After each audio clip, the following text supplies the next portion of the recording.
channel Ngulik Horor.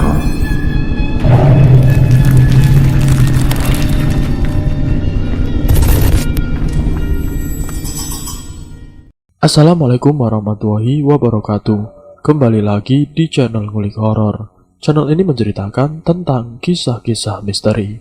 Pada kesempatan kali ini saya akan membawakan kisah misteri yang diambil dari YouTube-nya Ngulik Misteri dan ditulis oleh Edna Villa.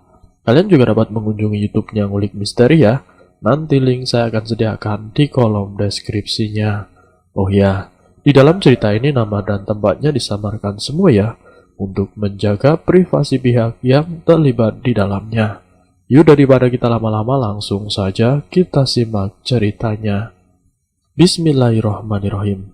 Kali ini saya akan membawakan kisah misteri yang berjudul Rumah Warisan Bekas Pesugihan.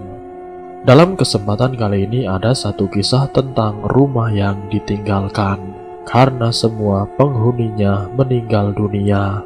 Rumah yang sangat besar dan megah, tapi semua anggota keluarganya meninggal dunia dengan cara yang tidak wajar. Konon ceritanya dari kesaksian narasumber ini, sebut saja namanya Pak Tomo.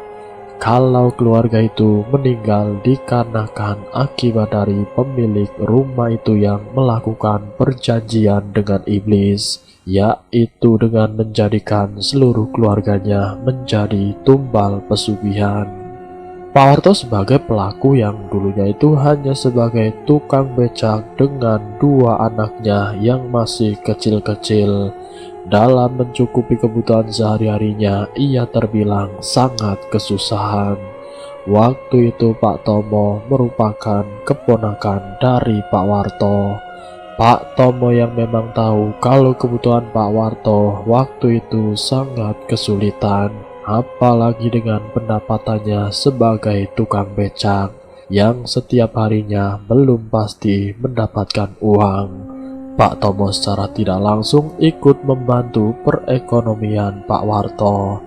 Namun 3 bulan terakhir ini ada keanehan yang dilakukan oleh Pak Warto. Dia ini tidak lagi menjadi tukang becak dan menganggur selama berbulan-bulan.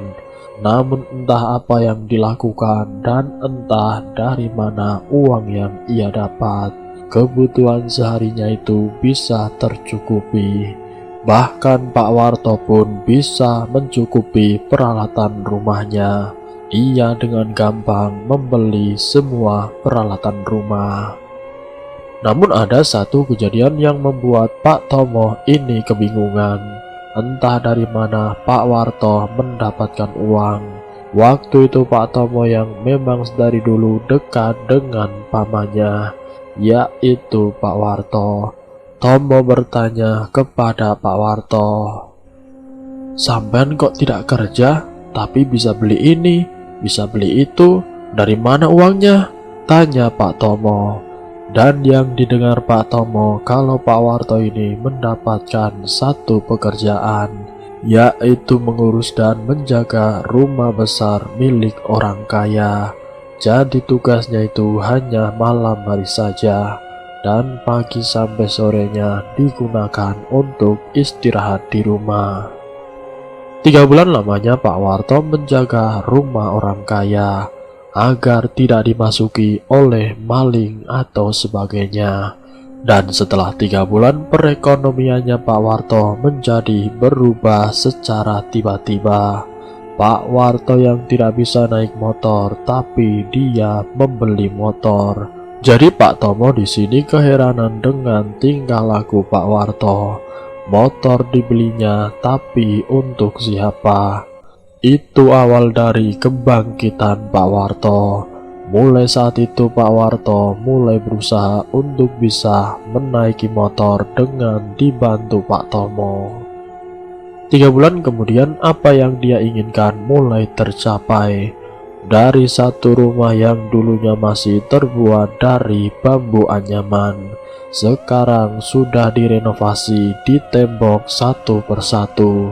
Dari ruang depan sampai ke belakang semua dirapikan. Sementara pekerjaannya Pak Warto hanya sebagai penjaga rumah orang kaya.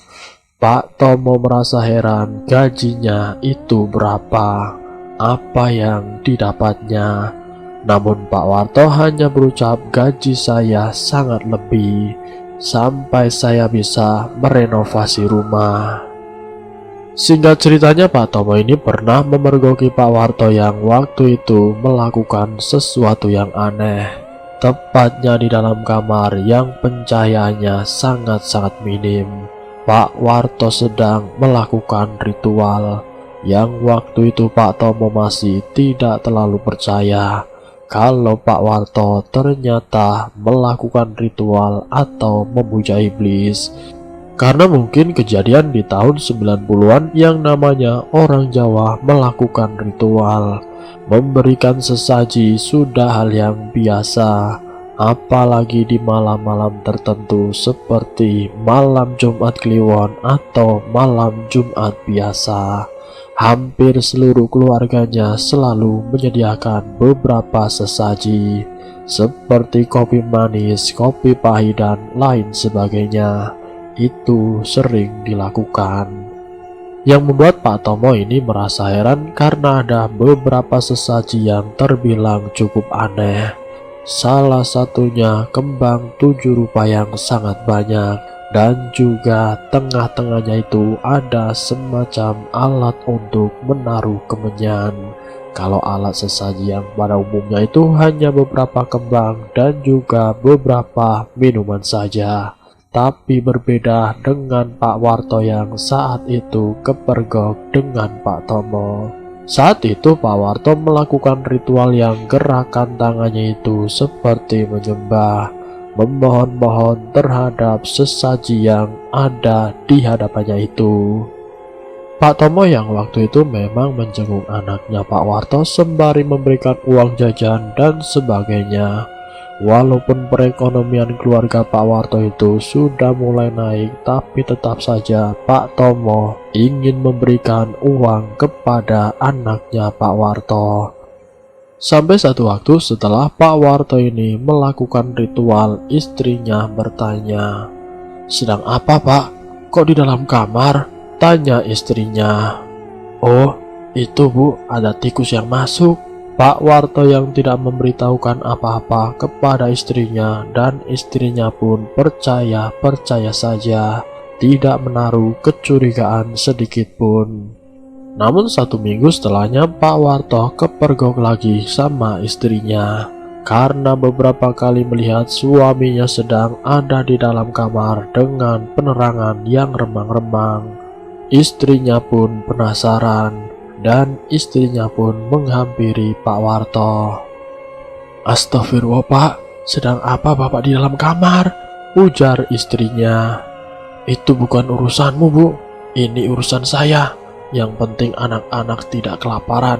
Asal kamu tahu, saya melakukan seperti itu agar derajat dan kekayaan yang saya miliki bisa sebanding dengan keluarga kita yang lain," bentak Pak Warto. Jadi keinginan Pak Warto melakukan ritual itu tidak lain agar derajatnya itu seperti yang lain. Mungkin dengan segala apa yang sudah dimiliki oleh kakak-kakaknya itu, Pak Warto juga ingin memilikinya. Pak Warto tidak kepingin lagi dianggap sebagai anak yang gagal, karena pada waktu itu Pak Warto hanya sebagai tukang becak, sementara yang lainnya sebagai pengusaha sukses. Tapi waktu itu ketika Pak Warto diajak bekerja sama dengan salah satu anggota keluarganya, Pak Warto selalu menolak karena Pak Warto tidak mau dijadikan pesuruh. Makanya dia lebih memilih menjadi tukang becak, walaupun keluarganya itu tergolong keluarga orang yang berada. Dari itulah adanya dorongan Pak Warto ingin menjadi orang yang kaya raya, tapi dengan melakukan ritual pesugihan.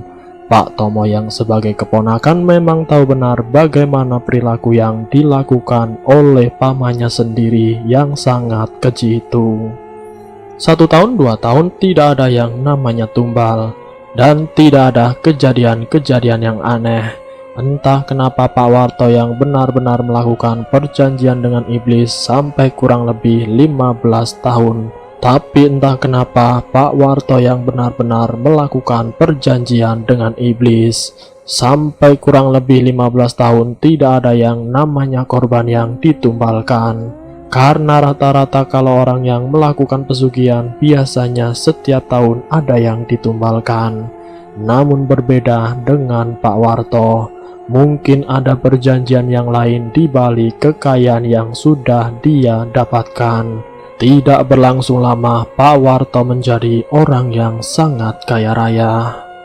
Pak Tomo yang menyaksikan sendiri bahwa selama 15 tahun Pak Warto menjadi orang kaya raya, tenar dengan kekayaannya dan kemegahannya, karena tidak ada satupun yang mencurigai kalau Pak Warto melakukan pesugihan. Dikarenakan salah satunya tidak ada keluarga yang meninggal sampai 15 tahun lamanya.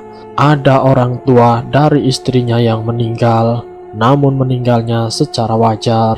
Jadi tidak diketahui apakah karena tumbal pesugihan atau tidak, karena dari faktor umur yang sudah tua dan sering sakit-sakitan. Namun setelah 15 tahun itu sudah berjalan, mulai saat itulah satu persatu keluarga dari istrinya meninggal dunia, dan kedua anaknya yang umurnya selisih 2 tahun meninggal dunia. Dan tidak berselang lama istri dan ibu kandungnya meninggal dunia. Tidak berselang lama setelah ibunya Pak Warto meninggal, ada kakak iparnya Pak Warto yang meninggal dunia.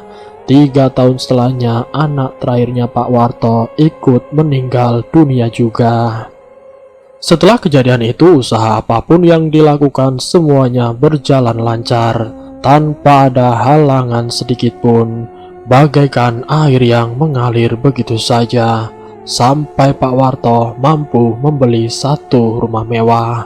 Kalau ditaksir harganya kisaran 1,5 miliar. Itu di tahun 90-an. Bayangkan harga 1,5 miliar di tahun 90-an. Mungkin kalau di tahun 2000-an harga sudah sangat berbeda. Rumah itu digunakan oleh istri kedua dan 2 anak angkatnya.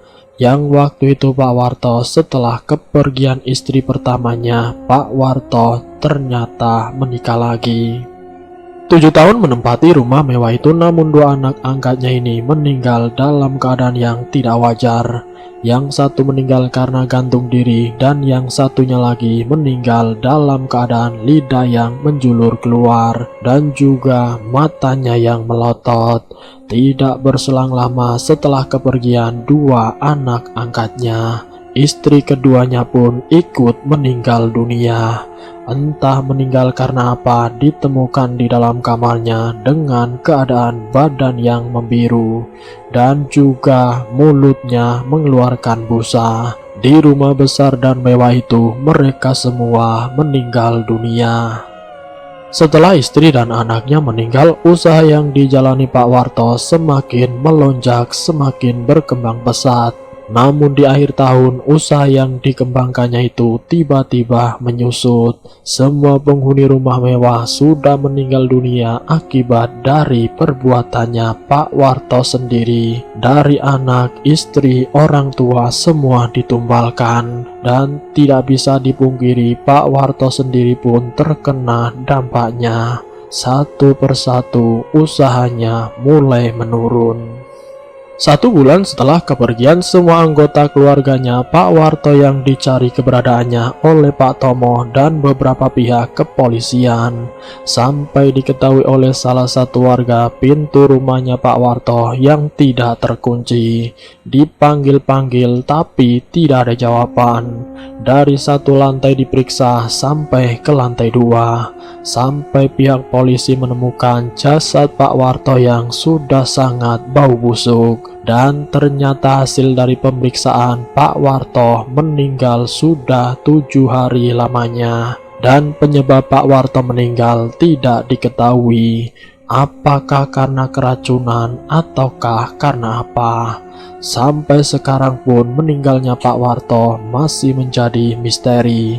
Tidak ada yang tahu sebab musabab Pak Warto meninggal dunia. Pak Tomo sendiri sebagai narasumber orang terdekatnya pun tidak tahu meninggalnya Pak Warto.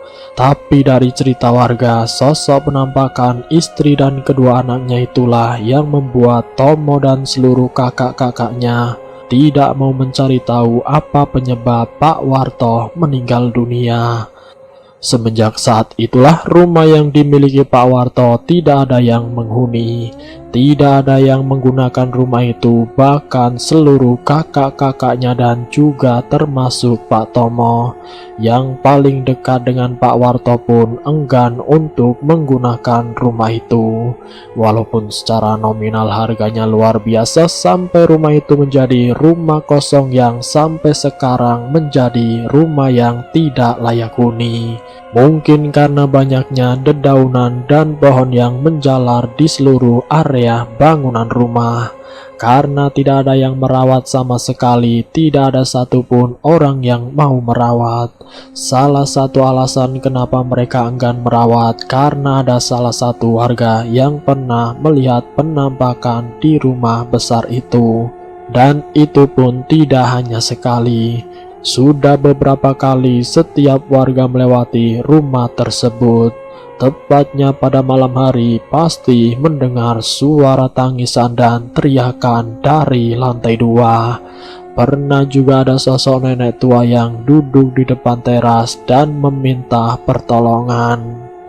Siapapun yang melakukan perjanjian dengan iblis itu tidak akan jauh dari yang namanya kehilangan nyawa. Mungkin Pak Warto dalam perjanjian dengan iblis selama 15 tahun itu tidak ada yang namanya tumbal atau semacam hal-hal yang harus dikorbankan. Tapi setelah 15 tahun itu semua anggota keluarganya harus mengalami nasib yang buruk. Rumah mewah itu pun terbengkalai sampai sekarang. Rumah yang tidak dihuni dan itu pun menjadi satu cerita mistis di lingkungan rumah mewah tersebut.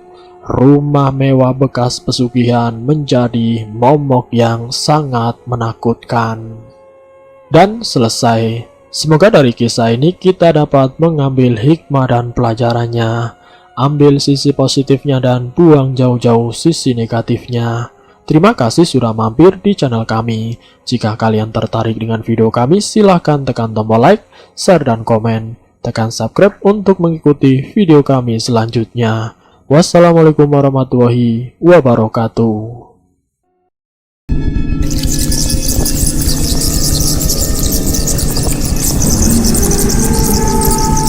Selamat datang di channel Ngulik Horor.